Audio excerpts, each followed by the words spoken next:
y no se la ve a ella. Ya debería de estar en vivo.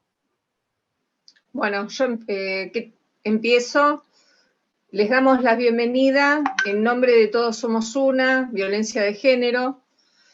Para los que no nos conocen, somos una red asistencial de investigación y capacitación. Brindamos asesoramiento legal y psicológico gratuito en lo que es violencia de género, violencia familiar y violencia laboral. A través de la labor investigativa, conocimos colegas muy comprometidas con la temática de la violencia y su erradicación.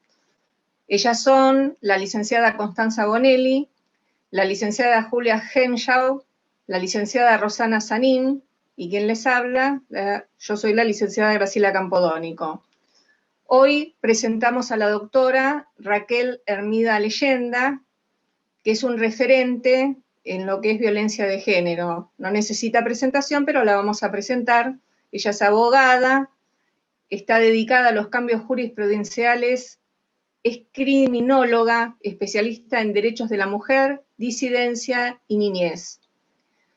Va a dictar el primero de los 7 seminarios. Hoy, perspectiva de género y logros en las sentencias judiciales. Bienvenida, Raquel. Muchísimas gracias por la invitación a todos ustedes y bueno, vamos a comenzar el día de hoy de alguna manera dándole un significado a lo que todo el mundo repite, que es la perspectiva de género. Si bien es cierto que es una palabra muy nueva y muy utilizada, la verdad pocos saben, y me refiero al decir pocos a gente que ocupa cargos importantes, pocos saben realmente el significado de la perspectiva de género y cómo se logró conseguir a través de los años a nivel jurisprudencial su aplicación. Bueno, vamos a ver un PowerPoint donde lo primero que vamos a analizar, ¿qué significa la palabra violencia? Porque muchas veces uno cree que la violencia es simplemente un golpe, la palabra simplemente está de más, pero me refiero que se le atribuye algo físico, se le atribuye algo netamente relacionado con un golpe. ¿Qué es el uso, qué es la violencia? La violencia no es otra cosa que una de las manifestaciones del uso del poder de una persona sobre otra. Si nosotros tuviéramos que hablar largas horas sobre violencia, creo que deberíamos repetir en forma reiterada y hasta el cansancio la palabra poder. La palabra poder es aquella que pretende el agresor ejercer sobre su víctima, sobre sus víctimas, sus allegados y todo lo que tiene relación concretamente con algo que a él lo hace sentir inferior. ¿Cómo? Si hablé de poder, ¿por qué hablo de sentirse inferior? Bueno, todos sabemos que el violento es un gran inferior, alguien que necesita mostrarse superior a través de lo que nosotros decimos fuerza. Y al decir fuerza, no solamente hablamos de la fuerza física, sino hablamos de todas las manifestaciones de la fuerza. Bueno, todo el mundo dirá, bueno, ¿qué pasó con el tema de perspectiva de género? ¿De dónde surge? Bueno, en 1979 hubo una convención de Naciones Unidas contra la discriminación de la mujer. Y ustedes dirán, 1979, muchos dirán no había nacido, y ya se hablaba del término perspectiva de género. Y claro, se lo utilizaba en ese momento estrictamente con un sentido muy femenino, solamente para las mujeres. Pero, ¿por qué hablamos de perspectiva de género? Bueno, porque habían surgido las convenciones internacionales relativas a los derechos humanos y dentro del análisis se habían dado cuenta que esos derechos humanos parecían no pertenecerle a cierto sector de la sociedad. ¿A quiénes no le pertenecía? A las mujeres, a las disidencias, a los extranjeros, a todos los grupos vulnerables y por supuesto a los niños. En 1979 nuestro país suscribe a esta convención contra discriminación de la mujer. Después es mucho más tarde cuando logra convertirse en ley. Pero quiero decirles algo. Se habla de perspectiva de género en el 79 y el primer juicio rimbombante de un femicidio contra un hombre es en 1988. Y ustedes recordarán que fue el juicio contra Carlos Monzón. Yo era muy joven, pero estuve en ese juicio presente, tuve la suerte de participar y advertí claramente que eso que me habían enseñado de perspectiva de género no existía. Que era simplemente una linda frase que aparecía en algunas convenciones que nuestros representantes suscribían sin entender. Bueno, después ya viene lo que todas conocemos, la convención de Belén do Pará, otra convención que nosotros decimos cambia la historia. No es verdad, no la cambia. Ustedes saben que en este momento Belén do Pará es una ciudad de Brasil y en este momento muy cercanamente sigue prófugo d'Artés. Quiere decir que ni en Brasil, ni en Latinoamérica en general, ni en Europa, las convenciones internacionales realmente se cumplen. Si bien es cierto que esta convención fue muy importante y dio origen a las leyes más importantes de índole nacional e internacional, en la práctica, sinceramente, poco se usó. Bueno, cuando hablamos de perspectiva de género, algunos creen que hablamos de violencia de género. Y es un error. Tal vez el término género confunde un poco, pero la perspectiva de género significa hacer cumplir la igualdad ante la ley. Yo les dije que recién no todos éramos iguales, que una mujer no vale lo mismo que un hombre ante la ley y ante el proceso judicial, mucho menos las disidencias, los niños, y había un montón de sectores, o los que se llamó grupos vulnerables, que durante el proceso no tenían los mismos derechos. Así las cosas, tratando de alguna manera, desarmar este movimiento que pretendía que las mujeres fuéramos iguales a los hombres, que pretendían que las disidencias fueran iguales a las mujeres y a los hombres, y que todos los ciudadanos fuéramos iguales y que no hubiera de primera, de segunda, de tercera, de cuarta y de décima ciudadanos. Si bien es cierto, siempre trataron de diferenciarnos, y voy a traerles un caso muy importante. En la misma época transcurrían dos terribles y dolorosísimos femicidios. Uno era contra Melina Romero y el otro era contra Lola Chornales. Los medios de comunicación que ya tenían incorporada la perspectiva de género porque lo habían leído y porque se estudia la perspectiva de género, lamentablemente hicieron una diferencia muy grande entre estas dos mujeres. Y ustedes me dirán, ¿y esto qué tiene que ver con las perspectivas de género? Sí, tiene que ver, porque la igualdad ante la ley nos pone también a todas las mujeres en pos de igualdad.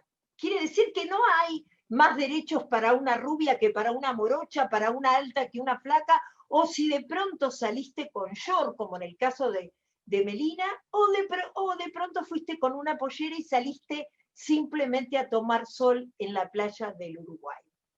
La realidad es que sin duda alguna Lola Chornales debió ser una chica adorable, pero canonizaron a una para decir que la otra simplemente vendía entradas en la puerta de un boliche y qué hacía con un short a las 3 de la mañana. Yo no sé qué hacía con un short a las 3 de la mañana, pero lamentablemente supimos qué hicieron con ella en horarios posteriores.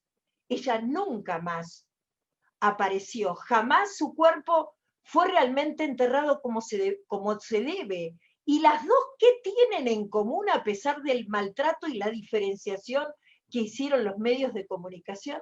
Que ninguna de las causas está resuelta. Nadie sabe quién mató a Lola Chornales y nadie sabe quién mató a Melissa Romero.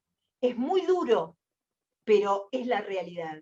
No importa de qué manera nos traten, el resultado procesal fue el mismo. La inactividad procesal de un país como el Uruguay y de otro país como nosotros, la Argentina. Bueno, así las cosas, llegamos al año 2012. En el año 2012, después de toda esta cantidad de convenciones y leyes y demás, en el año 2012 no se ejercía, nadie sabía qué era la perspectiva de género, y ustedes me dirán, ¿cómo nadie sabía? Todo el mundo hablaba, sí hablábamos, pero en los tribunales, si vos ibas a Morón, a Lomas, a San Isidro, acá, a Talcahuano 550, o de pronto a Entre Ríos, Santa Fe, no tenían idea qué era la perspectiva de género. La confundían con tratar bien a las mujeres, la confundían con tratar de meter presos a los violentos, pero en realidad, concretamente, no se sabía. En el año 2012 llega a mi oficina una chica, que es la que está en pantalla, que se llama Zulma Abdala. Es una chica que estaba en pareja, que había dejado a su novio, y ese novio, que no era el padre de su hijo, trataba de secuestrar al niño. Y además, con sus amigos, se paraban frente y sobre los techos de la casa, que era, por supuesto, una casa bastante precaria, donde el único lugar seguro era el baño, y todos tenían que encerrarse en el baño, se paraba con sus amigos a disparar sobre los techos, peligrando, por supuesto, su vida, porque había muchos techos de chapa. Zulma pidió ayuda, hizo cerca de 20 denuncias. Zulma no sabía qué hacer, Zulma fue entrevistada, pidió socorro en los medios, pidió socorro en todos lados, hasta que un día se le ocurrió grabar un video en YouTube y pedir socorro, diciendo lo que realmente pasaba. Era la primera mujer en la Argentina que iba a utilizar las redes para pedir socorro, la primera. Había un antecedente en España que había sido terrible, porque una mujer que había pedido socorro por internet había aparecido a los pocos días muerta, terriblemente asesinada, con un femicidio atroz. De alguna manera, el violento había dicho: en España las redes son de los poderosos. Sin conocer el caso español, Zulma se decidió a grabar el video. Anotó primero lo que iba a decir y lo grabó. Lo grabó, y un día martes fue noticia en todo el mundo. Y un día viernes lo detuvieron. La fiscal de Morón la escuchó después de tantas denuncias y detuvo a su agresor. Tardó solo 4 días. Zulma Abdala, que deja instalada la perspectiva de género a nivel nacional e internacional, porque hablan de las amenazas agravadas en contexto de esta situación de convivencia y de exnoviazgo, esta situación de vínculo que tenía con un supuesto novio, que ya tenía otra novia, pero a las dos maltrataba. Y toda la familia estaba con mucho temor. Ese video se hizo mundialmente famoso y Zulma pudo vivir en paz a los 4 días, porque recién cuando los medios levantaron ese video que se había subido a YouTube, pudo dormir en paz, porque él fue detenido por presión de los medios. Zulma, con otra cara, como la ven acá, ya llegó a National Geographic y le explicó a todas las mujeres del mundo que no tuvieran miedo y que utilizaran cualquier herramienta para defenderse. Un video en YouTube, un Twitter, un mensaje de texto, no importa la red que utilizaran, pero que pidieran socorro. Lo que instala Zulma es la necesidad de cuando una atraviesa la violencia de género de no estar sola, de hacerse acompañar siempre. Zulma instala en el mundo la validez de las redes. Después de Zulma, ustedes recordarán, y lo pueden googlear también, hubo montones de casos que gracias a esos videos donde se pedían socorro y esas grabaciones de la violencia que hacían vecinos, fueron salvadas miles y miles de mujeres en nuestro país. Lamentablemente, cuando llegamos a juicio con Zulma Abdala, en el mismo edificio transcurría el juicio contra Romina Menenghini, nuestra convocante. Lamentablemente, de alguna manera trataron de entretenerme con el juicio de Zulma Abdala y con el cambio de jurisprudencia que se produce agravando las amenazas, que luego fueron agravadas también las lesiones por el mismo Código Penal, pero era todo un cambio jurisprudencial. En realidad, paralelamente y por la misma época, Romina Menenghini no tuvo justicia y su juicio no tuvo perspectiva de género. ¿Por qué? Porque la causa de Romina Menenghini debería estar hoy, por supuesto, tipificada como un femicidio en grado de tentativa y simplemente quedó como lesiones agravadas, y ustedes saben que todavía Piccinini se encuentra libre y estamos peleando ante la Corte Suprema de Justicia de la Nación, vocalía número 6. Bueno, transcurre el tiempo, yo en ese momento no pude conocer a Romina, se nos prohibió tanto a los medios de comunicación que estábamos en Morón como a mí llegar a su juicio. Conozco, porque me llama por teléfono desde la cárcel, Beatriz López. Sin duda alguna, en la historia por ahora y en la historia de la violencia de género, Beatriz López representa el caso más emblemático que hay en violencia de género. Beatriz López se había casado con un hombre mucho más joven que ella, que decía estar enamorado. Ella tenía una hija de 13 años y le ofreció matrimonio, se casó con alguien que no había dado bien los exámenes en la bonaerense, pero que casualmente por esos arreglos que tiene la vida, aprueba el ingreso con el anterior protocolo, y ustedes, que hay muchos psicólogas que me están escuchando, pasando una cantidad de test importantes en la Policía Federal, los cuales eran tomados en un salón y la psicóloga después recibía los papeles. O sea, a la psicóloga no le importaba cómo lo hacías, si te lo hacía el vecino, si lo copiabas el test, no le interesaba. Vos dibujabas el arbolito, tampoco le importaba por dónde empezabas a dibujarlo, ni tampoco le importaba que te lo hubiera hecho un compañero. Analizaban el arbolito que llegaba. Beatriz López se casa con este hombre, queda embarazada y vive, sin duda alguna, el terror más grande que una mujer padeció en nuestro país. Les recomiendo, y tomen nota por favor, googlear y buscar y ver quién lo soporta, declaración testimonial de Beatriz López. En la declaración testimonial de Beatriz López es un posgrado en lo peor de la violencia de género, en lo máximo que puede soportar una mujer que acaba de dar a luz a una niña que tiene 45 días y tiene una discapacidad, por supuesto sospechosa debido a los golpes recibidos durante el embarazo.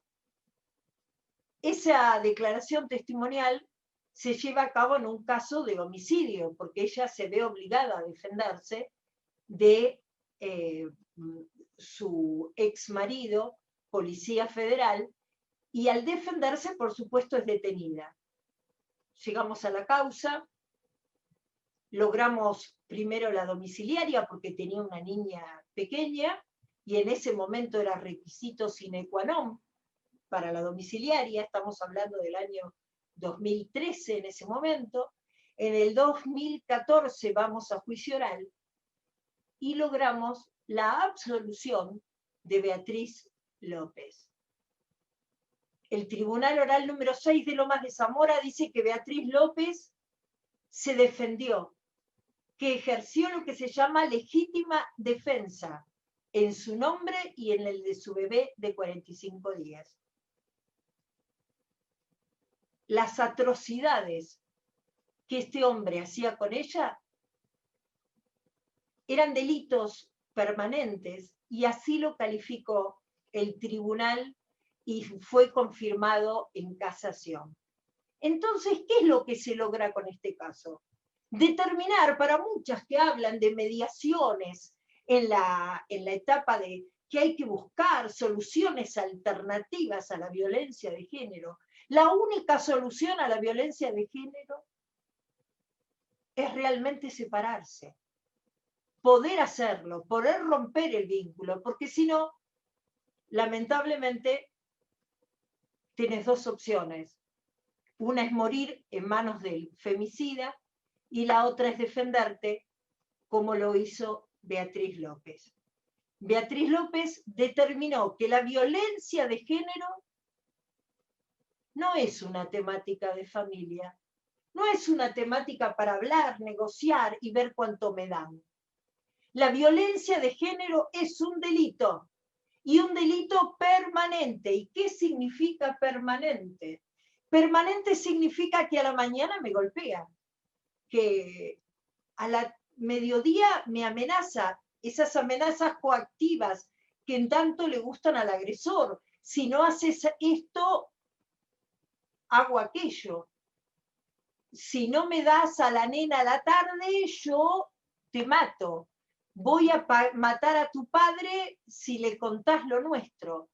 Cosas de este tipo que son las famosas amenazas coactivas. Lesiones, abusos sexuales de todo tipo. Agresiones con las armas, con la tonfa, con el arma. Ella vivía permanentes violaciones. Durante el proceso no podía sentarse y había transcurrido más de un año que no veía porque ya estaba muerto su marido. No podía sentarse. Decían que ella tenía novio, ella no podía moverse porque había quedado tan lesionada desde el punto de vista ginecológico que no había curado sus heridas. Por supuesto, la justicia no la había analizado.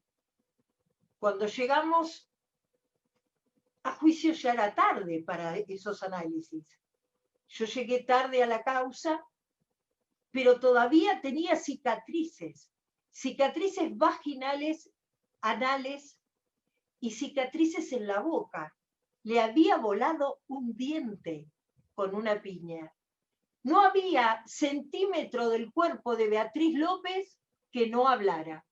Si bien es cierto que se dice que los cuerpos hablan en la autopsia, también es cierto que en la violencia los cuerpos gritan, lloran, se quejan, y hoy con Beatriz López y a partir de esta causa, que es la más importante que tiene nuestro país, se defienden.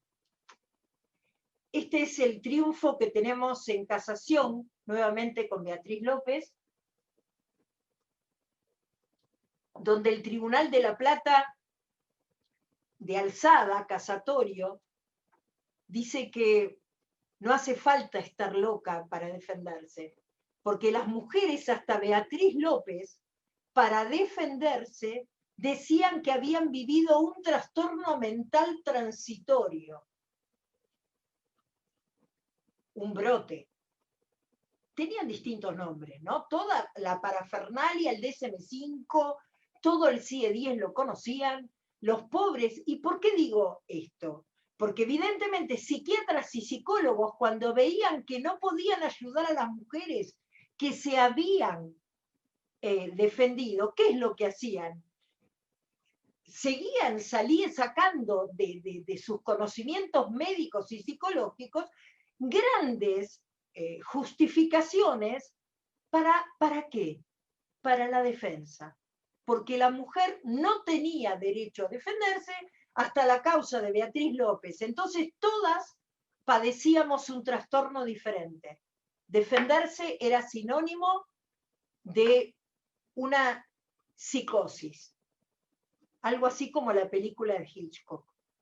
Éramos todas psicóticas. Bueno, gracias a Beatriz López, que ocurre en el año 2014 y en el 2016, se configura, llegamos al caso Iggy.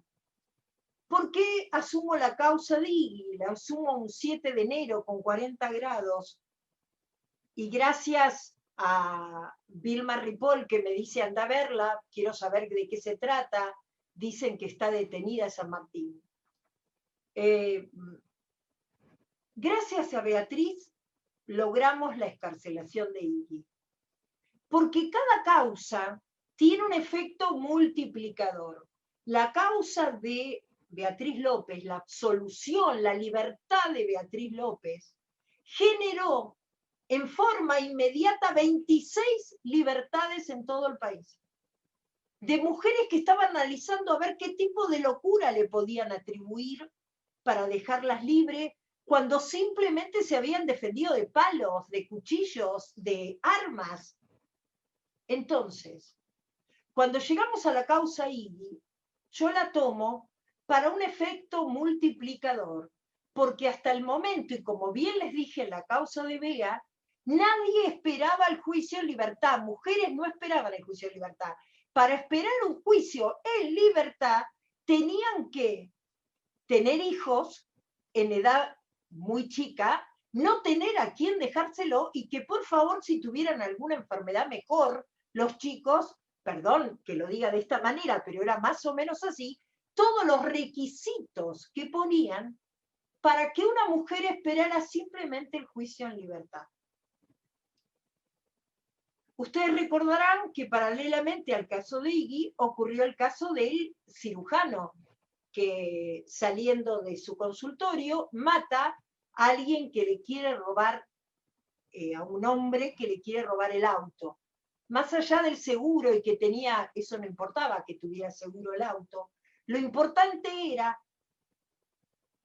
que él se defendió y salía, ustedes habrán visto, las que lo recuerdan, en el programa de Fantino, en el programa de muchos otros periodistas, digamos, de alguna manera a defender su actuar de legítima defensa. Así también ocurrió con el carnicero, y ustedes recordarán a nuestro expresidente gritando por su libertad, cuando el Poder Ejecutivo no debería intervenir en el Poder Judicial. Y después, ¿para qué les voy a contar otros casos más actuales? Como Chocobar, ¿por qué les voy a contar el caso del jubilado? No, pareciera ser que todos los hombres tienen ese derecho a defenderse y a defenderse y además esperar el juicio en su casa. Bueno, Iggy no lo tenía. Así que logramos modificar la excarcelación extraordinaria, que por supuesto el abogado defensor de oficio no la había pedido, tampoco había recurrido a la prisión preventiva, no la había pedido, logramos excarcelar a Iggy. Y ese mismo día, horas más tarde, con el fallo de Iggy, sale una chica de La Plata, de Los Hornos exactamente, la unidad penitenciaria de Hornos. Y durante la semana salieron 7 chicas más. Después ya perdí la cuenta del efecto que tuvo el caso Beatriz López y el caso Iggy. Pero la idea es generar en esta etapa de perspectiva. ¿Por qué perspectiva? Porque yo quería los mismos derechos que tienen los hombres. El derecho a la legítima defensa, el derecho a esperar el juicio en libertad. Y esto es importante. Bueno, acá está la foto de quien me acompaña siempre en todas causas judiciales, que es Vilma Ripoll, como otras tantos organismos sociales.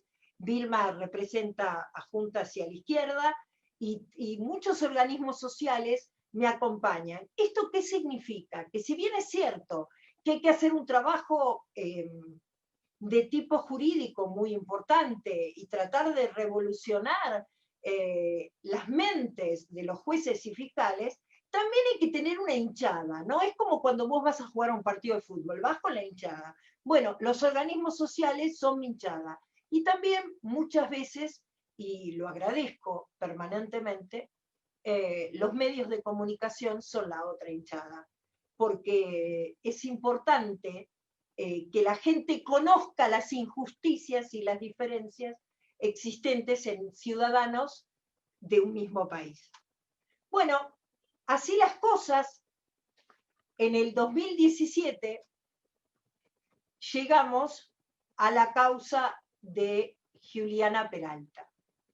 La causa que, por supuesto, tiene el nombre del procesado, condenado, imputado, detenido, Alexis Zárate. Cuando yo trabajaba permanentemente con una psicóloga, que fue ni más ni menos que la psicóloga a cargo de las pericias del padre Grassi, la magíster licenciada María Inés Olivela, a quien tenía el gusto de encontrarme en distintas partes del mundo y siempre luchando por los derechos de la mujer, le digo, María Inés, tengo que entrevistar a Juliana, la chica de Independiente. Por favor, te pido que hagas vos la entrevista psicológica seriamente, porque ustedes saben el valor que tiene una entrevista psicológica bien hecha, como desde el punto de vista del psicodiagnóstico, ¿no?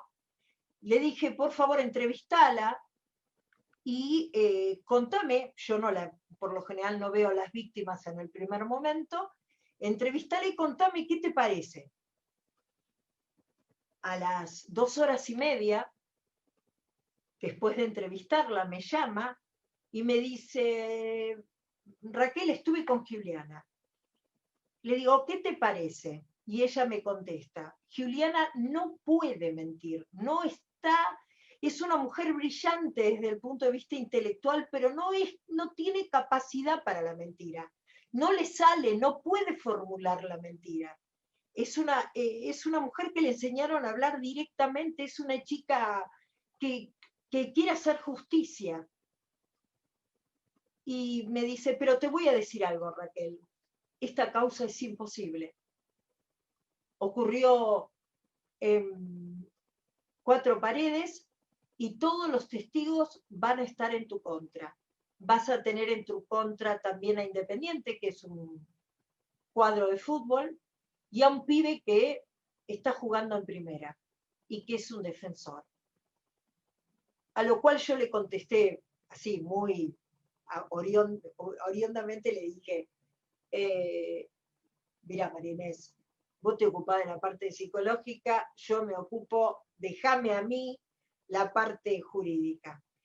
Obviamente, conociendo a María Inés como la conocía, lamentablemente ella falleció el año pasado, conociendo a María Inés como la conocía, queda claro que ella utilizó esa metodología para insistirme en tomar la causa porque me creía capaz de lograrlo. Así lo logramos el 18 de septiembre del 2017, después y al poco tiempo de lograr la libertad de Iggy. ¿Qué se logró con la causa de Juliana Peralta? Con la causa de Juliana Peralta se lograron muchas cosas. Se lograron que la investigación de un abuso sexual, que es la violencia machista por excelencia, es, digamos, la gran definición del poder. Es donde el poder ejerce su máximo esplendor, en el abuso sexual, sobre todo con acceso carnal. Esa violencia, ese poder, tenía que analizarse partiendo de creerle a la víctima. Entonces, ¿qué se hizo? Primero le creímos a la víctima y después se investiga. ¿Qué se le dio al discurso, a la declaración llorando que dio Juliana Peralta? Credibilidad. Ella lo había mantenido durante 6 años, la declaración. Había pasado por 8 periciales. La habían tratado de archivar su causa permanentemente. Yo también llegué tarde. Juliana estaba muy, muy revictimizada. Y cuando yo llegué le dije, mira, Juliana, va a doler un poco más, pero va a salir bien. Días antes del juicio, que tuve que verla para decirle qué testigos iban a ir y qué testigos no iban a ir, días antes del juicio, ella me dice, Raquel, no doy más, no puedo ir, andaba sola, yo no puedo ir, no puedo. Claro, estaba absolutamente revictimizada, había luchado años y años, a él le dieron 6 años y medio de condena, pero ella estuvo 6 años en un proceso judicial y no abusó a nadie.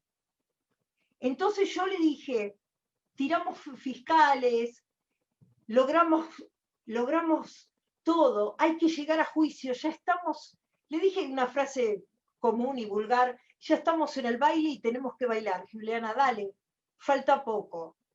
Y entonces utilicé como herramienta, hice una falsa sentencia y la leí como si fuera la secretaria del tribunal, ¿no? En la fecha, en el tribunal número 1 de Lomas de Zamora, condenamos a Alexis Zárate a la pena de, y le dije el mínimo, 6 años de prisión. Y ella se puso a llorar en forma inmediata y dijo, espero que me crean, porque yo nunca mentí. Así las cosas, además de la credibilidad de la víctima, se logró la validez de la vinculación de las pericias psicológicas y psiquiátricas. ¿Cómo puedo yo probar un abuso que no dejó rastros de tipo físico? Sí, tenía un brazo con hematomas, Juliana, pero no tenía, porque había estado con su novio, estaba preparada para una... No fue una relación violenta, fue una relación sin consentimiento, mientras ella dormía.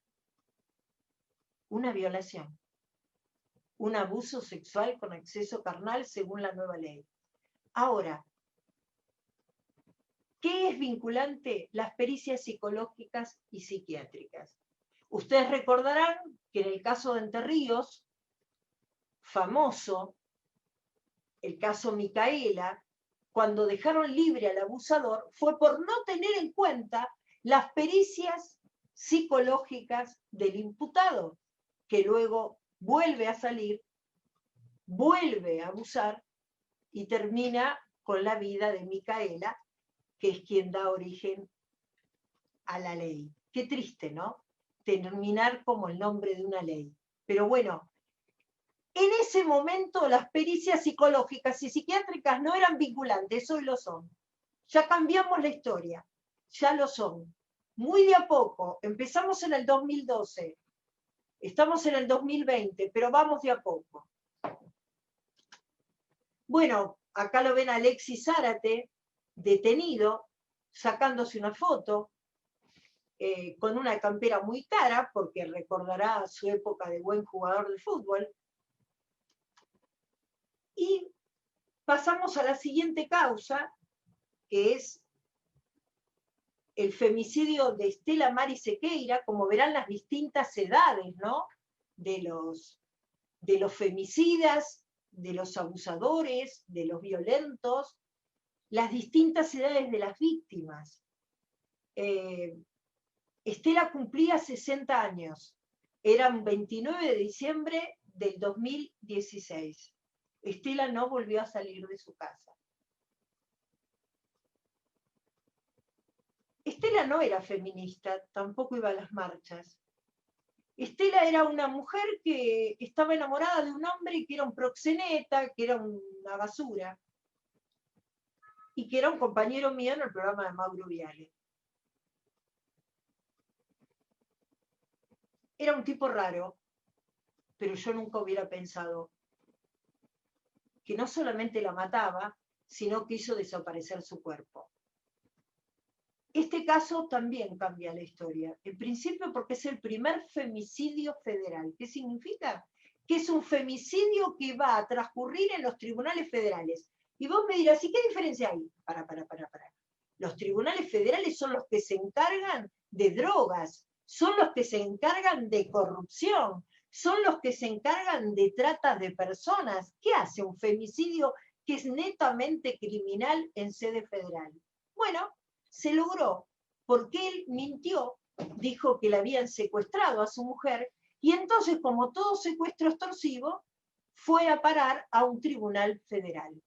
¿Qué diferencia hay burdamente? Si me hay abogados escuchándome, por favor, discúlpenme, pero burdamente, ¿qué diferencia hay entre los juzgados criminales y los federales? Se dice que los delitos federales son aquellos que, enunciados en forma diferente y en leyes diferentes, son aquellos que le interesan a toda la sociedad, donde la sociedad, digamos, donde no hay un particular damnificado, sino somos todos damnificados. Como por ejemplo el secuestro, la trata, la droga. Este hombre va a juicio y va a ser el primer femicidio en sede federal y el primer femicidio sin cuerpo. Y ahí ustedes dirán, no, Raquel, el primer femicidio sin cuerpo no, porque la Agostena es un femicidio sin cuerpo.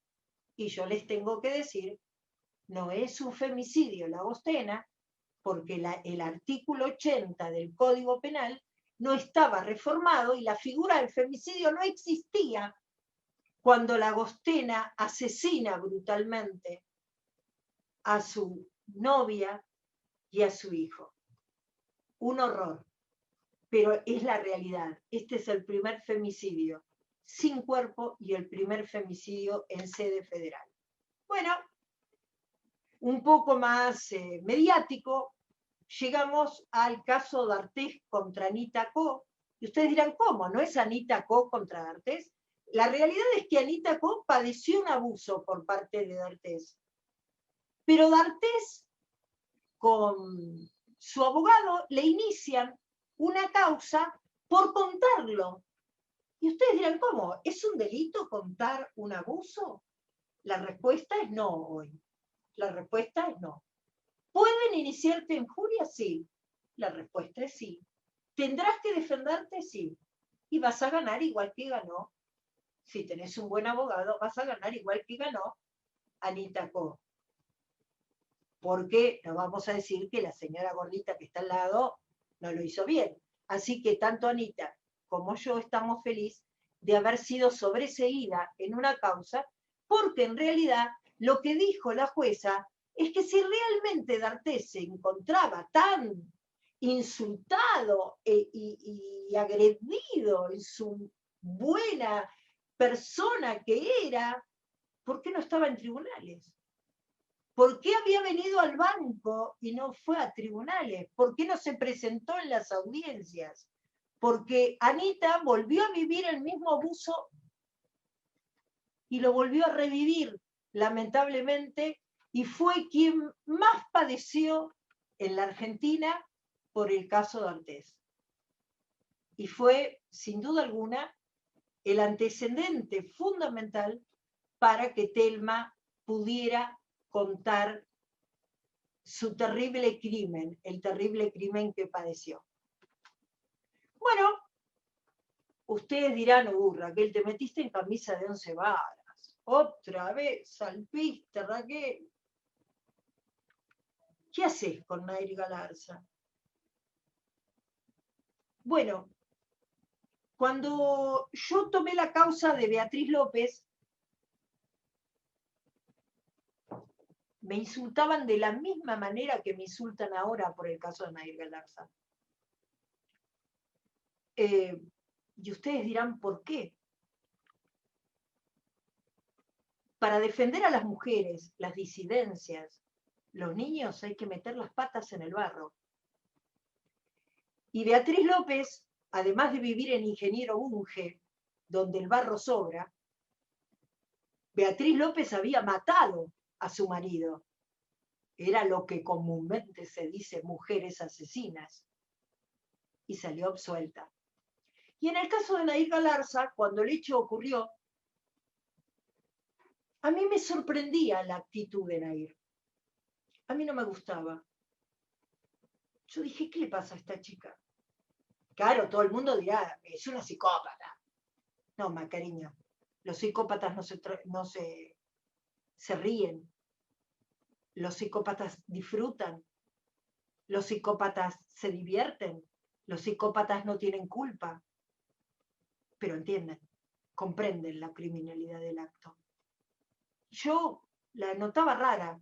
Yo digo, ¿cómo le fue en las pericias? ¿Cómo hago para llegar a la causa de Nair Galarza? Bueno, hasta que obviamente una chica que tampoco es feminista y con una educación dada por una persona que es de la fuerza, o sea, una educación muy formal y muy estática, me fue difícil. Y yo era una zurda feminista para llegar al lado de Nair Galarza, y recién llego ahora, cuando estamos entrando a la corte. ¿Hemos cambiado cosas? Les diré que sí, que ya sí, porque en este momento Nair está atravesando las pericias psicológicas y psiquiátricas que nunca antes tuvo. ¿Estamos modificando un poco la historia? Sí, estamos en el camino. Estamos en el camino. Y por supuesto que voy a meter las patas en el barro por cualquiera, Nair, Claudia, Jimena, el nombre que tenga. Voy a meter las patas en el barro. O sea, no me puedo dedicar a defender monjas. No me puedo, las carmelitas descalzas no me necesitan, salvo para rezar un rosario conmigo. A mí me necesitan, como al oncólogo me necesita ver pacientes con cáncer, yo necesito ver pacientes con problemas, con muchos problemas. Y sin duda alguna que Nair está en problemas. Así que, por supuesto, estamos en esta causa ya tratando de modificar la historia. Bueno, la semana pasada, el jueves exactamente, jueves 15 de octubre, se produce, sin duda alguna, después de lo de Beatriz López, jurídicamente el hecho más importante de nuestro país. Ustedes dirán, ay, Raquel, no conozco a esta chica. Raquel no salió en televisión. Raquel no te vi en ningún programa. No. Las cosas importantes desde el punto de vista jurídico no son noticias. No es D'Artés.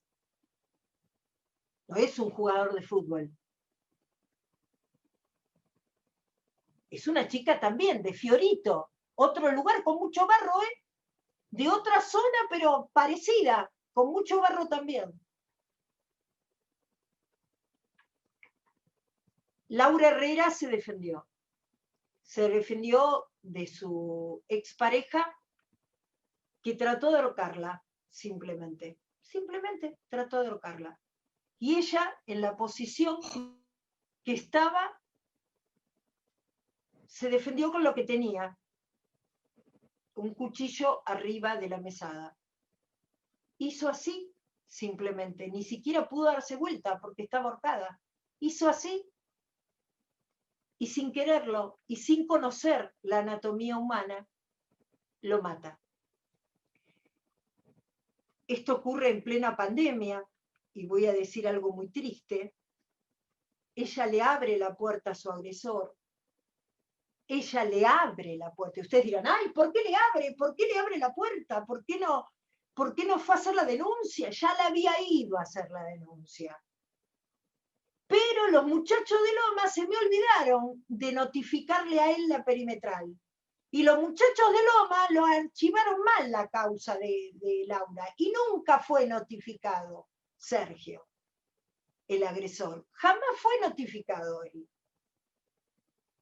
Entonces, esa noche, simplemente Laura conoció con la pandemia, que es una niñera, tenía una palabra que es muy importante y que es un posgrado de vida: hambre.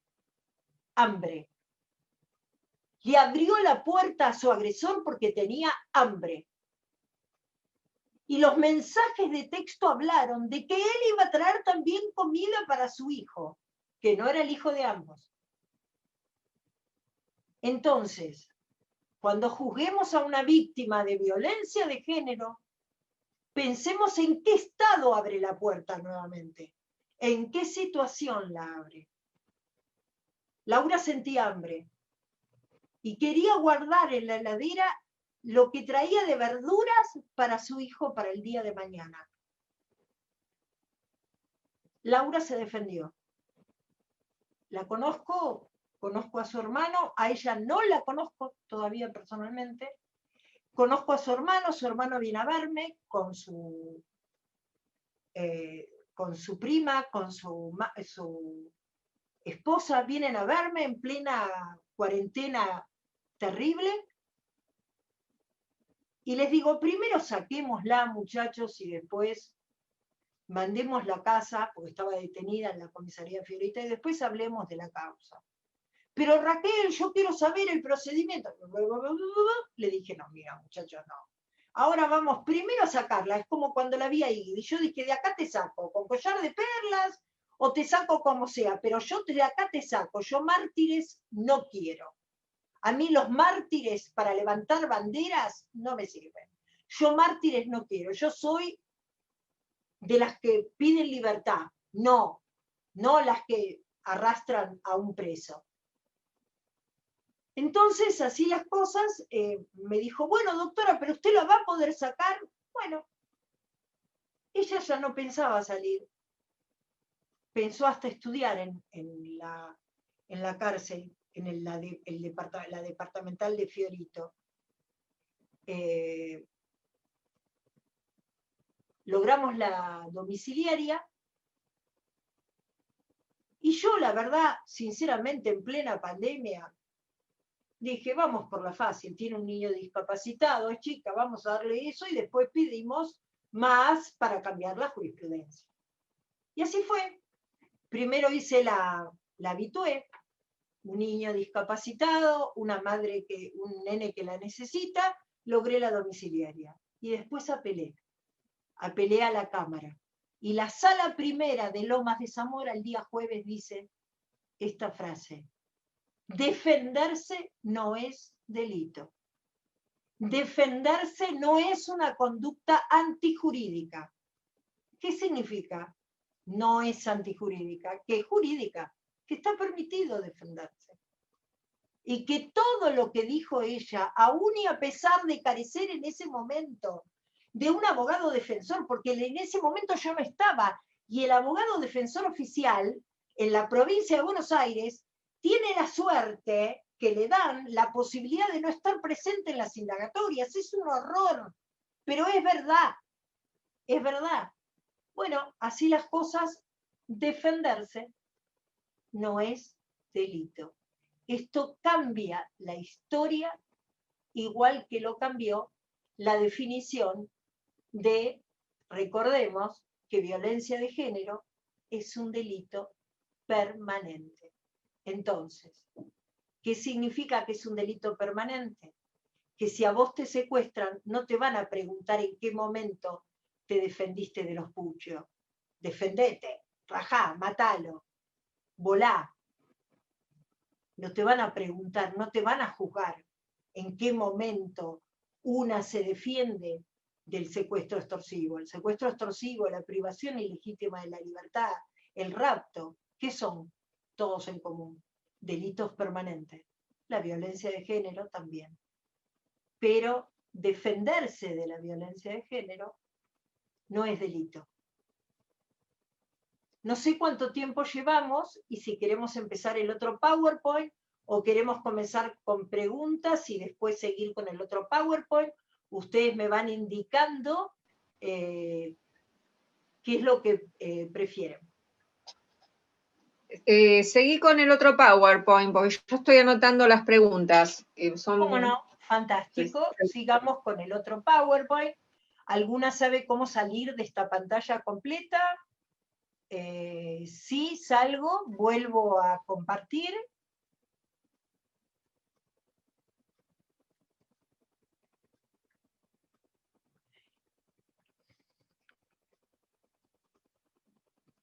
Y ahora vamos a analizar algo que se dice todos los días en la televisión y que poco se sabe. ¿Qué es lo que se dice todos los días en la televisión y poco se sabe? Es sobre femicidio. Feminicidio, femicidio. ¿Y qué es el femicidio? Vamos a definirlo para que no nos confundamos, no nos confundan y sepamos nuestros derechos. Y sepamos que el femicidio, si bien es cierto que en concepto se encuentra dentro del Código Penal desde diciembre del 2013, la realidad es que la palabra femicidio no existe en el Código Penal. Porque claro, viste, los muchachos te dieron bastante cosas, pero no tantas, ¿eh? No me pongas esa palabrita que huele muy feminista. Por eso, si ustedes me preguntan qué es el femicidio es un homicidio agravado y por lo tanto se encuentra en el artículo 80, reformado por la ley 26.791 que les dije empezó a regir en el 2014. Bueno, ustedes saben que el homicidio es matar a otra persona y que un homicidio mal llamado simple, porque carece de agravantes, por eso se le dice simple, tiene una condena de 8 a 25 años. El artículo 80 dice que se impondrá reclusión perpetua o prisión perpetua al que matare a otro. Y ahora vamos a dividir lo que se llama los tipos de femicidio. Según el Ministerio Público Fiscal de las Mujeres, la Fiscalía de la Mujer, interpreta la forma restrictiva. Quiere decir que llama femicidio solamente al realizado con violencia de género. Yo soy partidaria de dos temas importantes. Soy feminista, pero no del feminismo femenino. Para mí en el feminismo entran todos los grupos vulnerables, fundamentalmente las mujeres, las disidencias y los niños. Por eso soy de ese tipo de feminismo. Y en la temática del femicidio, como abogada penalista que soy, interpreto también al femicidio en su sentido más amplio. Y vamos a explicarlo. Los tipos de femicidio son, en la temática de esta nueva reforma del Código Penal, 5 grandes temas. El primero es el femicidio por el vínculo, que ustedes van a estar muy cansadas de escucharlos, que son el tipo de relación que uno mantiene con el agresor, con el homicida agravado, que así se llama. Segundo, el feminicidio. ¿Y ese feminicidio qué es? El odio. Tercero, el femicidio por violencia de género. ¿Qué es lo que se llama femicidio propiamente dicho? Y es lo que esperan encontrar el Ministerio Público Fiscal de la Mujer o la Fiscalía de la Mujer, con la cual yo valoro mucho su trabajo, pero evidentemente no acuerdo en todo. En el cuarto tipo de femicidio vemos el femicidio vinculado. Y ustedes dirán, ¿qué significa eso? Es cuando matan a alguien para hacerte sufrir a vos, para hacer sufrir a ella, a la cosa, a nosotros, las cosas. Y en el quinto párrafo, que ahora se los voy a explicar a cada uno, significa que en este tipo de femicidio, en este tipo de homicidio agravado, no hay atenuantes, pero muchachos, echa la ley, echa la trampa, un agujerito hemos dejado para dejar pasar a unos cuantos. Bueno, femicidio vincular. ¿Quién es el femicida vincular? Es aquel que matare a su ascendiente, o sea, su padre, descendiente, cónyuge, excónyuge, o la persona con quien mantiene o ha mantenido una relación de pareja, mediario, ¿no? Convivencia. En la relación de pareja entran las relaciones de noviazgo, las relaciones circunstanciales, las relaciones que tienen que ver con el hostigamiento. Es muy amplio este artículo, muy amplio, y ha tenido muchas críticas por eso. Este artículo, si ustedes hacen memoria, ¿en qué se diferencia la ley anterior? Te lo voy a explicar. Antes, para que le dieran perpetua a un tipo, tenía que matar a la mujer con libreta, digamos. Si vos no tenías libreta, no eras casado legalmente, el homicidio era simple. Si eras casado con libreta, el homicidio era para perpetua, era agravado. Antes la libreta les daba a las mujeres distintos valores. No era lo mismo una mujer con libreta, que le significaba perpetua, que una mujer sin libreta. En el caso María Marta García Belsunce, recordarán que él tenía el agravado porque era, a pesar de los años y antes de existir esta reforma, porque estaba casado legalmente. Entonces, Raquel, perdón. Sí. Escúchame, ¿querés que pongamos el power porque no lo estamos viendo? Yo lo estoy viendo. Vos sí, pero nosotros no. A ver. ¿Querés que lo pongamos, Imanol?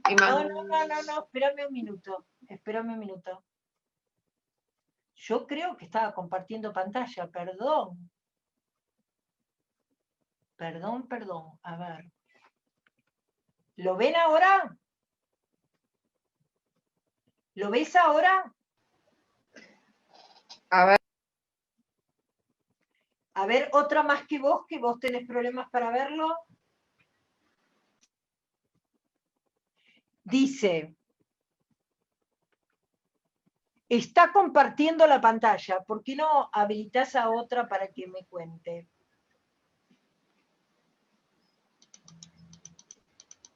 Me quedé dura. Raquel se ve, Perfecto. ¿Se ve? Gracias, muchas gracias. Se ve, Raquel. Gracias. Cualquier así problema, no sean tímidas y me habilitan el micrófono y me hablan, que a mí no me molestan. Bueno, entonces, volvamos al femicidio vincular. Significaba que antes de la reforma, la mujer tenía que estar casada legalmente para imputarle al tipo perpetua.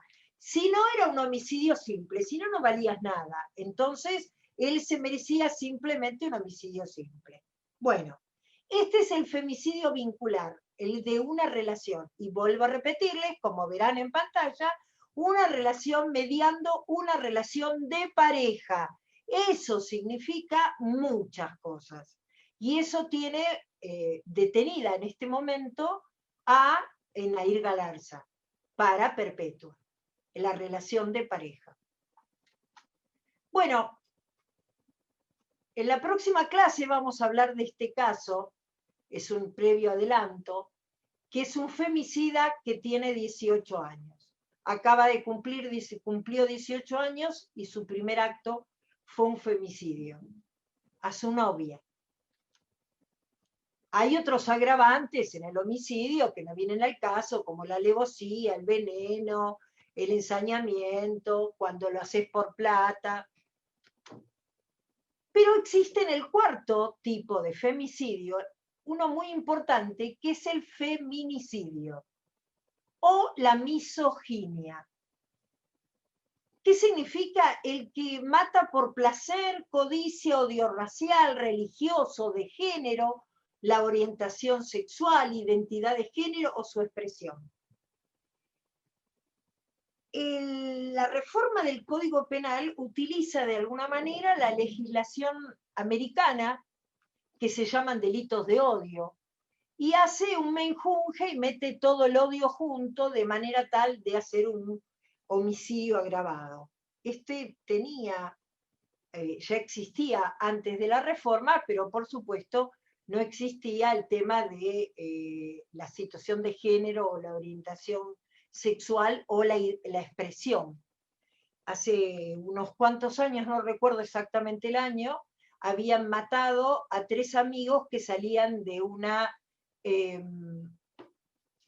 de estas fiestas de despedida de solteros, y los 3 estaban vestidos de mujer. Y habían sido asesinados brutalmente, porque se los creyó y confundió con personas trans. El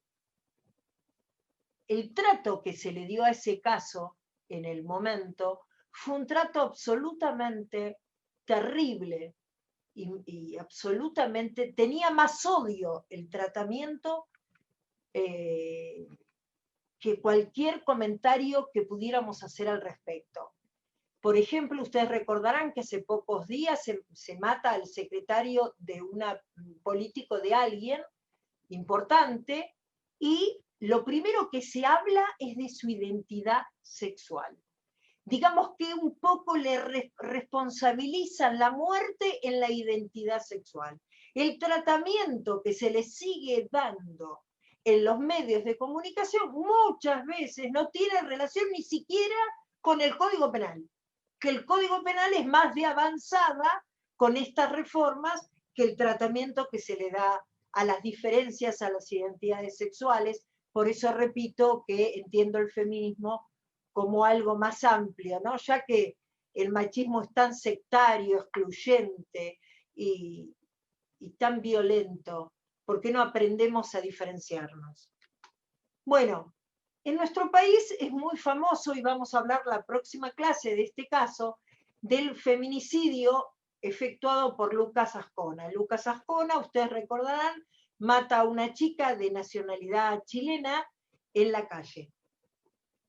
Está condenado a perpetua por un feminicidio de odio hacia la mujer, misoginia.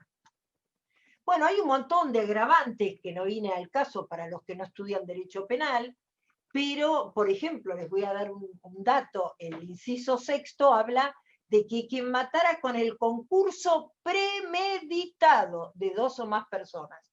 Y esto les va a recordar, por supuesto, el crimen de Fernando, y la palabra premeditado acá, de alguna manera, condiciona lo que no condiciona en otro artículo, el abuso sexual, que sí, lisa y llanamente, sin condicionamiento alguno, es agravado el abuso sexual cuando es realizado por 2 o más personas. Bueno, acá encontramos la definición de femicidio que le gusta a la Fiscalía de la Mujer, que es cuando se mata a una mujer cuando el hecho sea perpetrado por un hombre y mediare violencia de género. Entonces, si encontramos 2 chicas lesbianas que viven juntas y una mata a la otra, ¿es femicidio? La respuesta es no, porque no existe la figura del hombre que requiere el inciso 11. Si nosotros pensamos, pero ella mató al hombre, ¿no es un femicidio? No, por supuesto que no, no existe, el hombre es la víctima, entonces por lo tanto no corresponde la palabra femicidio propiamente dicha. Este artículo antes requería, si bien nunca en su texto, jurisprudencialmente, los jueces pedían que la víctima hubiera hecho denuncia anterior de violencia de género. En el caso de Beatriz López, lo que quedó claro, que quien reclama una denuncia anterior de violencia de género carece de conocimientos jurisprudenciales. Hoy en día, un buen abogado no puede requerir una denuncia anterior. Si bien es cierto, en el caso que yo les mostré de Estela y Carrazón, esa señora de 60 años que fue brutalmente asesinada por el abogado penalista, es importante tener en cuenta que la Fiscalía de la Mujer estuvo esperando encontrar el llamado del 911 que había hecho otrora Estela. ¿Era requisito esperar la denuncia, ese llamado al 911? La respuesta es no. Pero, por supuesto que fortificó la imputación, pero no es necesario desde el punto de vista jurisprudencial que tengas que hacer una denuncia. Si vos me decís que hiciste la denuncia y luego te mata, la única seguridad que tenés es que tu homicidio agravado, tu muerte en manos del femicida, va a ser claramente caratulado, por decirlo de alguna manera, tipificado como un femicidio propiamente dicho. ¿Esto qué significa? Lamentablemente, hay cientos de lápidas que dicen murió con el botón antipánico. Es una práctica que instalé en la provincia de Buenos Aires para decir que el botón antipánico no sirve para nada, que el botón antipánico muere y se guarda dentro del cajón conjuntamente con la víctima de femicidio. Como sigo pidiendo permanentemente, se le impongan las tobilleras electrónicas. ¿Las tobilleras electrónicas es la gran solución? No, muchachos, no es la gran solución, porque ustedes recordarán que hubo un atentado en París donde uno que comete el atentado tenía una tobillera electrónica. No hay nada perfecto, pero sin duda alguna la tobillera electrónica controla a él. El botón antipánico nos controlamos nosotras, con las bolsas de las compras, con los niños, con todo tenemos que tener a cargo nosotros nuestra seguridad. Eso no se puede exigirle a la víctima. Así que yo soy, y en ese momento lo fuimos, hasta se lo elevamos a la diputada, en ese momento diputada Victoria Donda, y a un montón de diputados más, la implementación, requisito necesario para las tobilleras electrónicas. La tobillera electrónica actualmente ¿existe? Sí, existe. ¿Funciona? Sí, funciona. ¿Dónde las están implementando? En la ciudad de Buenos Aires.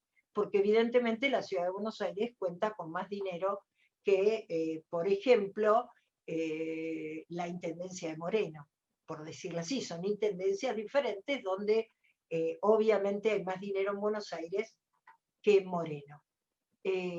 Así que la situación, lo importante es que recuerden que cuando escuchen que algún periodista, que alguien dice, es requisito la denuncia, lo único que requisito que es para hacerle el trabajo fácil después al fiscal para poner el título femicidio, pero la realidad es que jurídicamente ya se instaló que no hace falta que tengas una denuncia de violencia de género para ser víctima de femicidio. Lamentablemente, para ser víctima de femicidio no hace falta nada.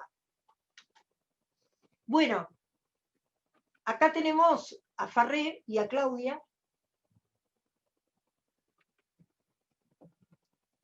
¿Por qué está esta figura? Esta foto en pantalla, porque Farré, recuerden que fue al cuerpo médico forense, que es ni más ni menos que la asesoría pericial de la nación, por decirlo así, y le pusieron un riesgo bajo. Dijeron que no era peligroso. Después de Farré, los muchachos la pensaron mejor. Y después de Farré, cuando hablabas con cualquier cliente o cualquier amigo tuyo, te decían, hoy en día si caes en el cuerpo médico forense o en la OBD, te van a poner riesgo alto, porque se equivocaron muy, muy importantemente con el análisis para todas las psicólogas que me están hablando, viendo, y para todas las abogadas, con el riesgo bajo de Farré. el violento no tiene una etiqueta, no dice soy violento. El violento no tiene un informe, a ver, a veces me río porque me dicen, no tiene un informe pericial negativo. A ver, ningún abusador dice, es perverso el informe pericial. No lo dice así. Ningún abusador de esos que abusaron, a lo mejor hay abusadores seriales que no habla, que su informe psicodiagnóstico no habla de perversión. Entonces, hay que tener en cuenta que no solamente se basa todo en informes, que también hay una cultura que nos viene formando históricamente, que nos cambia la cabeza y que convierte a esta gente necesitada de poder, por decirle de alguna manera, en femicida. Yo soy criminóloga y siempre lo hablo con la licenciada Castro, que es la psicóloga a cargo hoy de la red de contención, y la licenciada Castro me dice, yo tengo que creer lo que me dice a quien escucho. Tengo que partir de lo que me dice, no puedo inventar. Y yo le contesto, yo soy criminóloga. Para mí, todo el que está sentado frente a mí es responsable. Y yo después le voy sacando, ¿no? Como criminóloga veo el crimen y entonces después veo la culpabilidad de cada uno y los libero. Es otro el análisis, pero muchas veces y casi siempre el resultado es el mismo. Bueno, se incorporó una figura muy importante que es el femicidio vinculado. Y ustedes dirán, ¿y esto qué es? Es el que matare a otro con el propósito, o sea, con la intención de causar sufrimiento a una persona con la que mantiene o mantuvo una relación. O sea, necesitamos el vínculo. Volvemos al tema. O sea, el tipo no me mata a mí, sino mata a mi hijo para hacerme sufrir a mí. Y es un femicidio vinculado. ¿Y por qué femicidio se le dice? ¿Por qué se le da perpetua? Porque si no sería un homicidio simple, de 8 a 25. Vamos de vuelta. El tipo me quiere tanto ver muerta que como no goza con matarme a mí, mata a mi hijo. Al matar a mi hijo es el mayor de mis sufrimientos. Entonces, el Código Penal entendió que ese crimen debía ser un homicidio agravado, no un homicidio simple. Y lo genera de esta manera con un femicidio vinculado, que así se llama. Vinculado significa que se vincula a la cosa, a la gran cosa que somos las mujeres para el femicida, al objeto sobre el cual ejerce el poder. Bueno, este tipo, por decirle de una manera, Cuello, no sé si lo recordarán, las más grandes seguramente sí, fue el creador de este inciso 12. A raíz de su brutal crimen es que se crea este inciso 12. Cuello mata al hijo de su pareja. El que tiene en brazos es el hijo que tiene conjuntamente con su pareja. Él da muerte terrible al niño que era fruto del anterior matrimonio de su pareja. Este hombre fue condenado a homicidio simple y se lo consideró tan injusta la condena que modifica el artículo 80. Ustedes recordarán, ese era el Cuello era el homicida agravado y este es el niño que muere en sus manos, y Tomás, que aparece muerto, ustedes lo recordarán, Tomás aparece muerto y solamente le dan 9 años. A raíz de esa condena, que es la muerte por el odio a su madre, es que se modifica el femicidio vinculado. Y sin duda alguna, hoy es un femicidio. Obviamente, para que sea tenido en cuenta como femicidio vinculado, la mujer tiene que sobrevivir, porque el objetivo es que sufra. Y el Código Penal, yo les quiero decir algo, pero ¿cómo? Quiere decir que no. El Código Penal es así. Lo que no está dicho, muchachos, se puede hacer. Entonces, cuando uno quiere que un artículo se cumpla, tiene que ser exacto. Exacto. Exacto. ¿Qué significa eso? Que el Código Penal tiene que ser exacto en cada artículo. ¿Lo es? No lo es. No lo es un parche. El Código Penal es de 1921. El Código Penal que todavía tiene el aborto dentro de los delitos. El Código Penal de 1921, cuando la mujer no votaba en la Argentina. Ese Código Penal se fue emparchando. Copia, pega, pegaron de una parte de los Estados Unidos, una parte de la modificación que trataron de hacer movimientos feministas. Todo es un copia y pega que hay que reformar, pero seriamente. Bueno, este es es un caso donde finalmente el homicida, el femicida, se suicida, ¿no? Fue en Tolosa, pero no fue tenido como un femicidio vinculado porque la mujer sobrevive, aunque lamentablemente tampoco se lo pudo condenar por el suicidio de este gran femicida. Bueno, acá tenemos la figura del múltiple femicidio, homicidios, tentativas, todo eso que decían en televisión.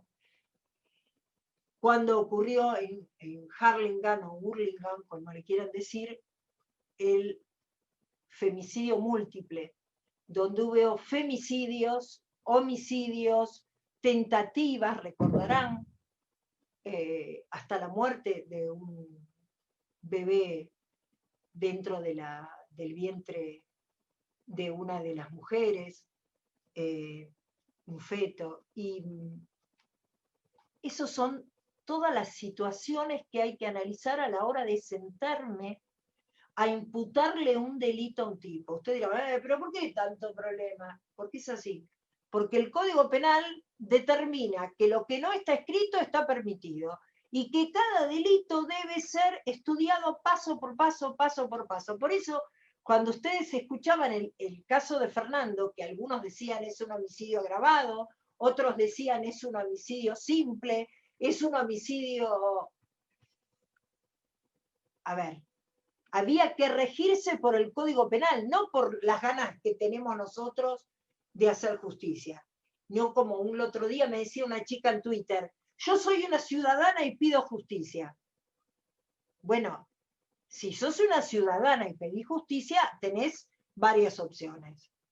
Estudiar el caso o dejar que otros lo estudien. Era una crítica a mi defensa a Nair. Déjame que la estudie, ¿qué te molesta? ¿Qué tenés miedo? ¿De qué hay miedo? ¿No se pueden estudiar las causas? ¿Por qué? Si nadie va a salir a mentir, ni nadie va a salir a arrogarse derechos que no tiene. Bueno, normalmente cuando uno habla de un homicidio, existe, y en televisión lo escuchan acá, adoptó, circunstancias atenuantes. Atenuantes que hacen una pena menor que la perpetua. Y que son circunstancias extraordinarias, ¿no? Quiere decir que no son habituales y que son situaciones expresivas, ¿no? En este tema hemos tenido, a partir del 2013, por suerte, los actos de violencia contra la mujer no tienen circunstancias atenuantes. Esto significa que un femicida le corresponde perpetua. Ustedes dirán, qué bien, qué logro. Muchachos, echa la ley, echa la trampa, como le decíamos hace un rato, pero nos dejaron un artículo divino, que es la emoción violenta. Y la emoción violenta es un estado, que nadie sabe definirlo, Los grandes psiquiatras dicen que es una temática jurídica, los grandes juristas dicen que es una temática psiquiátrica. Yo lo que te diría que la emoción violenta es una explosión y te podría decir que es una herramienta para no condenar a alguien a perpetua. Se analiza, por ejemplo, si Nair Galarza tuvo emoción violenta, no. El otro día leía un Twitter que decía, agradecemos a la justicia que haya cumplido y haya hecho tan buen trabajo y una excelente condena cuando se trata de una mujer. Digamos que hay una compañera trans, una chica divina, una colega, que está luchando por una perpetua en un femicidio. Pero claro, es un femicidio y el agresor es un hombre. Por eso está luchando. No es automático. Pero hay ciertas cosas que cuando nos reciben a nosotros nos tratan diferente. Por eso es importante tener en cuenta que siempre hay que tomarse el tiempo y estudiar causa por causa. Este fue un femicida que en vez de darle 35 años, le dieron 22 por emoción violenta. Vuelvo a repetirles, psiquiatras, psicólogos avisados, tienen definiciones, trastornos mentales transitorios, algunos dicen que es, otros dicen que es subrapto de explosión anormal que vive un ser humano. Lo que se sabe es que la emoción violenta no te puede pasar todos los días, eso es clave. Eso es clave. Y que si hubo violencia anteriormente, la emoción violenta no existe. No existe emoción violenta en casos de violencia de género cuando la víctima padeció.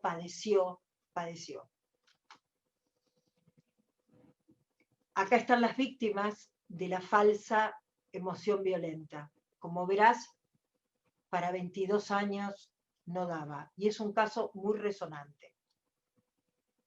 Yo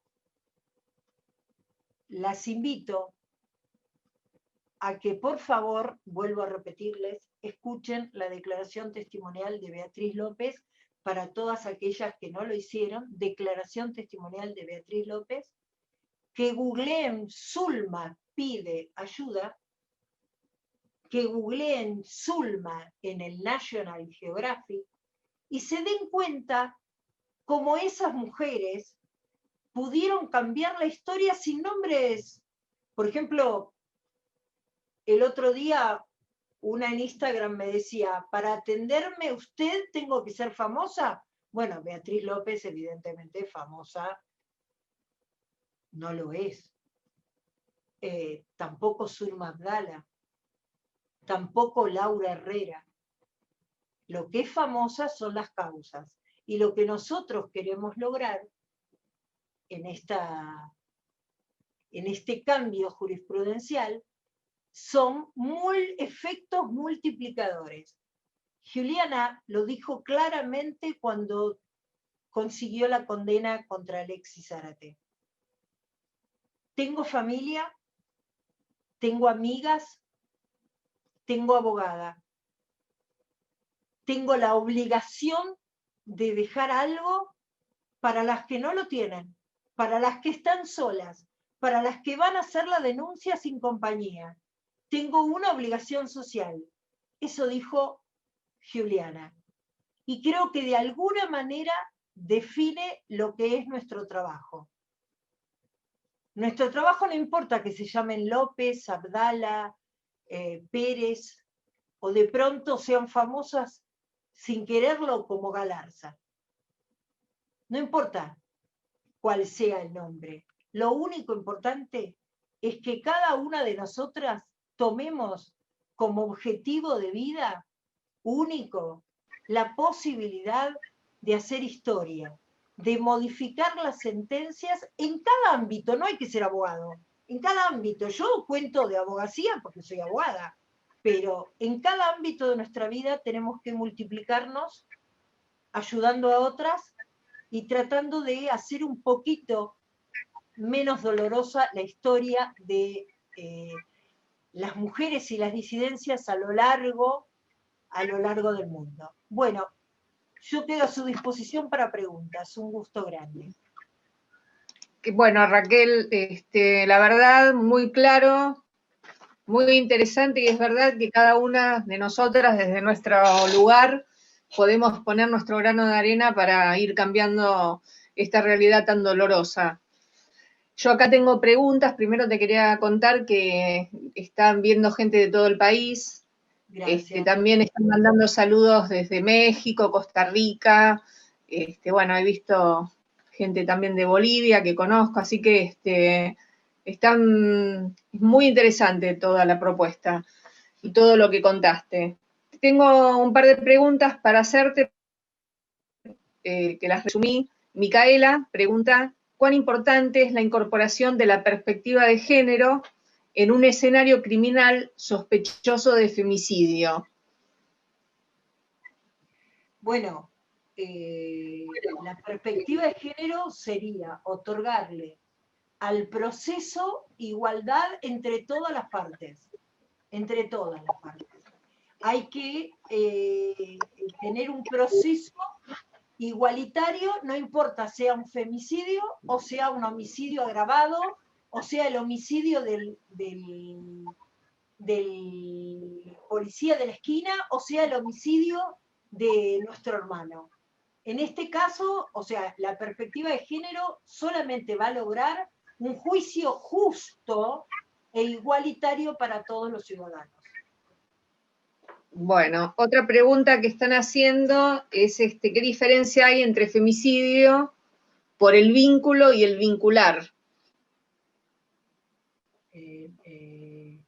No, es lo mismo. Es lo mismo. Vincular y a ver, por el vínculo y vincular es lo mismo. Lo que es diferente es vinculado. El vinculado es para hacer sufrir a la mujer. El vinculado.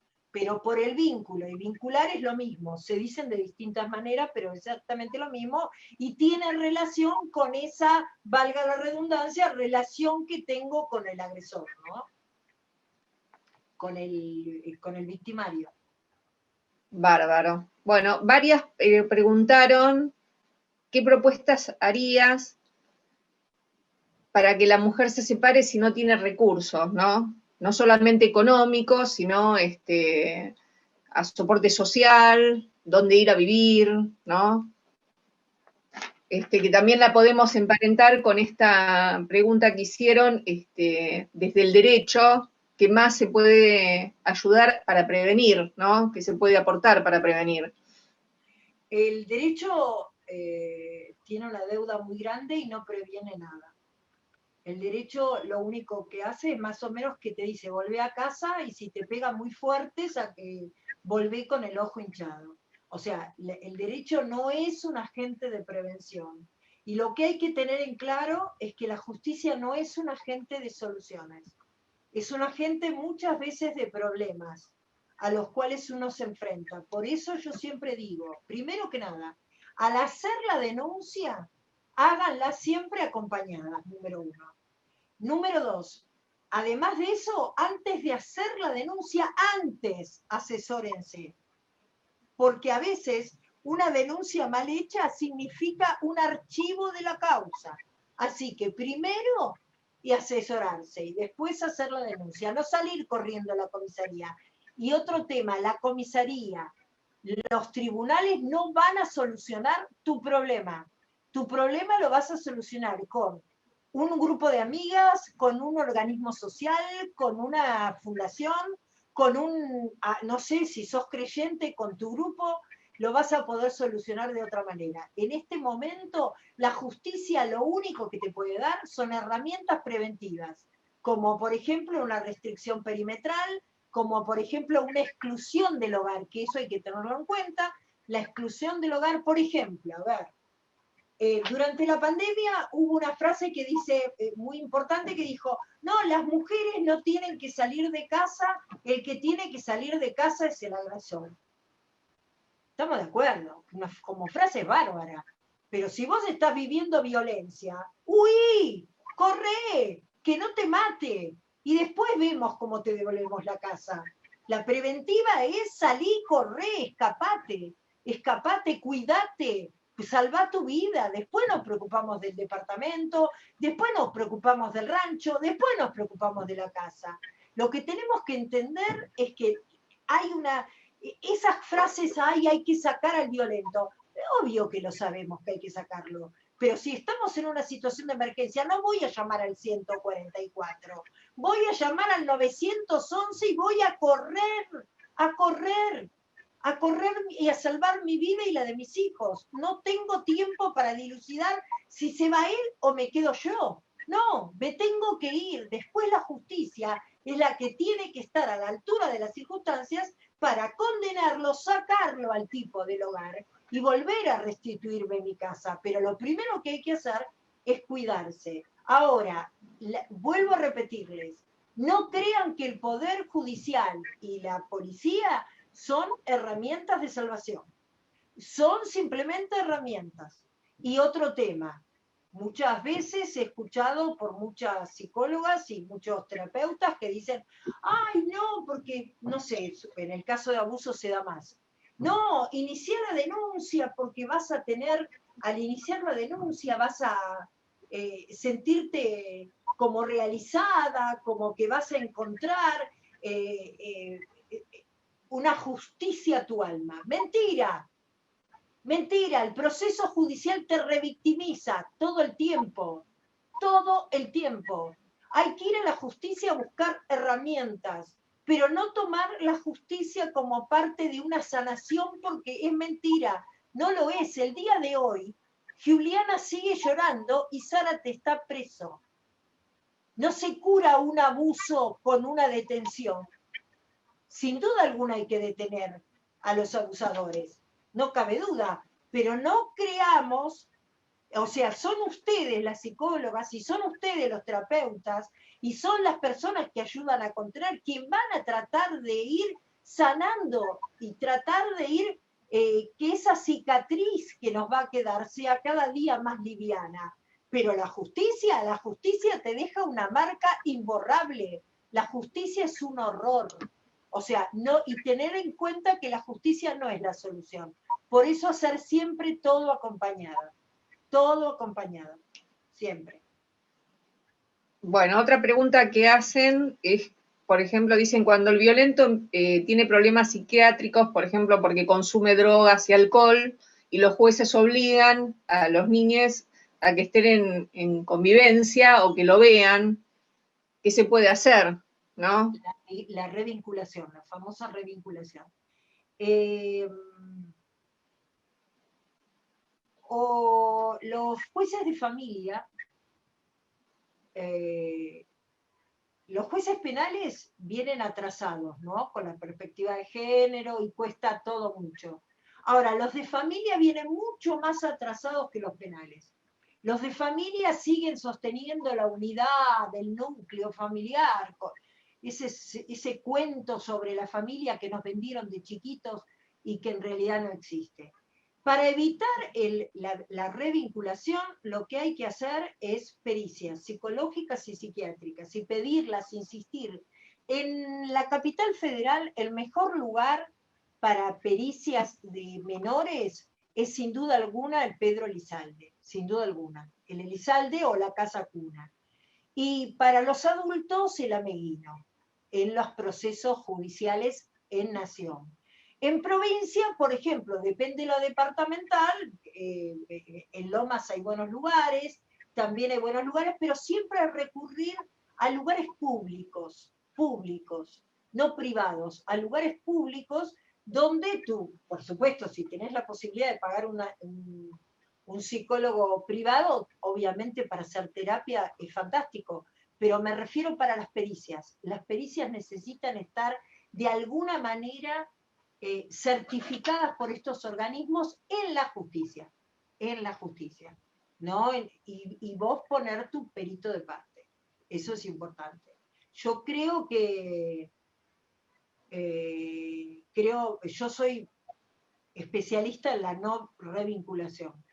Yo me dedico a no revincular. Si vos me decís a qué te dedicas, a no revincular. Cuando escucho a colegas mías que están desesperadas, aparezco yo como el fantasma de la ópera, ¿viste? Como el monstruo grande y pisa fuerte. Y bueno, aparezco yo como con la idea de evitar la revinculación. Hay un tema es importante, que por supuesto es materia de otra charla, pero que tienen que saberlo. Ese tema de oír al niño, de los derechos del niño, de oír al niño, es una súper revictimización, porque los jueces no están preparados para oír a nadie. No son autoritarios, son tipos que no tienen preparación alguna en psicología, son tipos pedantes y los niños le temen. Y estoy hablando de niños de hasta 10 años que le temen. Entonces, si vos le preguntás a cualquier niño que tuvo una reunión con el juez si fue fructífera, el 90% de los niños entre el 90 y el 92 te va a decir que la pasó mal. Entonces, ese derecho a ser oído del niño, que sea oído, sí, en la casa cuna, que sea oído en el Garrahan, que sea oído en el hospital Gandulfo, que sea oído en el de Lanús, pero no por el juez, porque no están preparados. Son unas bestias. Perdón por los que me están escuchando que trabajan en tribunales, el 90% de los jueces son unas bestias. Bueno, acá está preguntando si el consumo de drogas no justifica la inimputabilidad legal. Ya no. Ya no. Ya no. Ya no. Ya no. Y te explico por qué. Porque lo que se descubrió durante muchos años es que sí, por supuesto que será analizado en cada caso concreto, pero se ha estudiado muchísimos crímenes en los cuales el criminal consumía a los fines de hacer más perverso, hacer más insidioso, hacer más tortuoso el crimen. O sea, yo me drogo para salir a robar, yo me drogo para salir a matar, yo me drogo, me coloco en esa posición, supongamos. A mí me gusta correr y no tener miedo cuando corro con el auto. Entonces consumo alcohol en la pizzería antes. Consumo mucho alcohol, así acelero a más de 130. ¿Entendemos? Entonces esa situación que antes se escuchaba, que se tenía como atenuante, ya no sirve desde el punto de vista procesal penal. Bueno, queda una pregunta y después no sé si mis compañeras quieren hacerte alguna pregunta referida a tu exposición. Acá queda una pregunta, es la siguiente. Dice, en el caso que mataran a una mujer por un ajuste de cuentas con el marido, ¿sería femicidio vinculado? Sí, sí, sí, sí. Sí, porque a ver, nadie va a matar a una mujer no amada. Ay, perdón la grosería de reírme, pero me tengo que reír porque lamentablemente, si no, no vivo, porque mis temas son muy desagradables, pero convengamos que le matan la mujer al que la ama, porque si no le hacen un favor, digamos. Encima queda viudo. Vamos ordinariamente a hablar concretamente, criminológicamente. Cuando matan a la esposa, es un femicidio vinculado porque es la mujer amada, obviamente, y es para que el tipo sufra. Si es ajuste de cuentas, no es ajuste de cuentas, esas cosas que dicen, por ejemplo, el tema del colectivero, del otro día, y todo, eso de los ajustes de cuentas me parece que es más, yo diría que es una jerga más periodística que real, ¿no? En la criminología, el ajuste de cuentas es bastante pobre en porcentajes con respecto a lo que es en la jerga, ¿no? Es mucho más, se habla más de lo que realmente se ve. Bueno, no sé si alguna de mis compañeras quiere hacer alguna pregunta, Constanza o Julie o Roxana, pero quedó muy, muy claro, la exposición fue para mí muy clarificadora. Hay gente que está comentando que, por ejemplo, lo que está diciendo es que tenés razón en todo lo que proponés con respecto a los profesionales de los hospitales que estás hablando, o de los tribunales, dicen que son de otra área, y que son tratadas por gente que no son especialistas, ¿no? Tal cual, tal cual. Ahí abrieron el micrófono para hacerte una pregunta. No, solamente para agradecerte, Raquel, clarísima la exposición, el recorrido, la información se entendió muy bien, así que nada, para agradecerte, la exposición fue excelente. Muchísimas gracias, ¿no? Les agradezco yo a ustedes, y lo que les quiero decir es que yo soy simplemente una abogada, y que cuando yo me recibí tenía 23 años, era linda, joven, estaba, como dicen los chicos, buena.